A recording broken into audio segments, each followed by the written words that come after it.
Hello friends, good evening সবাইকে। তোমরা সবাই কেমন আছো? আমি খুব ভালো আছি। তো তোমাদের আমি বলেছিলাম যে আমাদের উপরে রুপটপে আমাদের রেস্টুরেন্ট ওপেনিং হচ্ছে, তো আজকে তার জন্য ফটোশ্যুট হচ্ছে। দেখো আমাদের রেস্টুরেন্টটা এত সুন্দর সাজানো হয়েছে, আর সবাই খুব কষ্ট করে রেস্টুরেন্টটাকে প্রথমে ডাস্টিং করেছে। তারপরে এটা আমাদের বার উপরে রুপটপের বার। দেখো বারটাকেও খুব সুন্দর সাজানো হয়েছে, আর এখানে সবাই আছে কারণ আজকে ফটোশ্যুট হবে, তার জন্য এত সুন্দর করে সাজানো হয়েছে। তো আমি তোমাদের সবাইকে দেখাচ্ছি। আর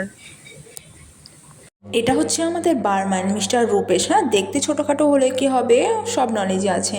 আর আমাদের রেস্টুরেন্টটা ভালো করে তোমাদের দেখাচ্ছি। দেখো কত সুন্দর ফ্লাওয়ার আছে, মানে এখানে ন্যাচারাল বিউটি, সবুজ আর সবুজ, গ্রিন আর গ্রিন, যার জন্য আমার রুপটপের এই রেস্টুরেন্টটা এত ভালো লাগে। আর দেখো এখানে সবাই মিলে বারটার মধ্যে রয়েছে, কারণ অনেক জিনিসপত্র এখন সেটিং করতে হবে।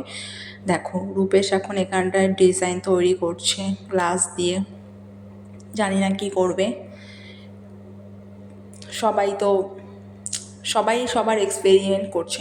স্যার এখানে একটা ককটেল বানাচ্ছে, তো আমি তোমাদের দেখাচ্ছি সে কি, রেড ওয়াইন ককটেল সামথিং কিছু নাম হবে, আমি জানি না সঠিক।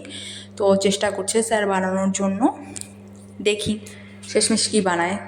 ওটা ঘুরাচ্ছে, শেষমেশ দেখা যাক সে কী বানায়। তার জন্য আমিও অপেক্ষা করছি। বানিয়ে ফেলেছে, যদিও অতটা সুন্দর হয়নি, আর হাফ হয়ে গেছে। গেস্টের যদি অর্ডার এইরকমভাবে বানায় তাহলে হয়ে গেল।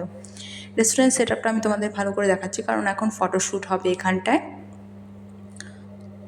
তো সবাই কমেন্ট করে প্লিজ বলো যে রেস্টুরেন্ট কেমন লাগছে তোমাদের, আমার এই রুফটপের রেস্টুরেন্টটা কেমন লাগছে। আর বারটাও বলো